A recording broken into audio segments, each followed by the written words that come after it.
کہ جب وہ ٹھیک ہو جائے تو سارا بدن ٹھیک ہو جاتا ہے، جب وہ بگڑ جائے تو سارے بدن کا نظام بگڑ جاتا ہے۔ الا وہی القلب، سرکار مدینہ صلی اللہ علیہ وسلم نے فرمایا وہ دل ہے۔ دل آدمی کا سنور جائے تو سارا کچھ سنور گیا، دل بگڑ گیا تو سب کچھ بگڑ گیا۔ ریاکاری دل سے پیدا ہوتی ہے، تکبر دیکھنے میں نہیں آتا، دل میں پیدا ہوتا ہے، فخر دل میں پیدا ہوتا ہے، عجب اور خودبینی دل میں پیدا ہوتی ہے۔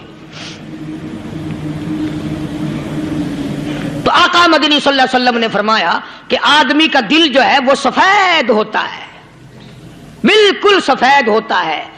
جب بندہ گناہ کرتا ہے تو ایک چھوٹا سا سیاہ کالا نقطہ اس کے دل پہ لگ جاتا ہے، پھر دوسرا گناہ کرتا ہے، پھر دوسرا نقطہ لگ جاتا ہے، پھر تیسرا گناہ کرتا ہے، پھر تیسرا نقطہ دل پہ لگ جائے، حتیٰ کہ اس کا دل سارا کالا ہو جاتا ہے۔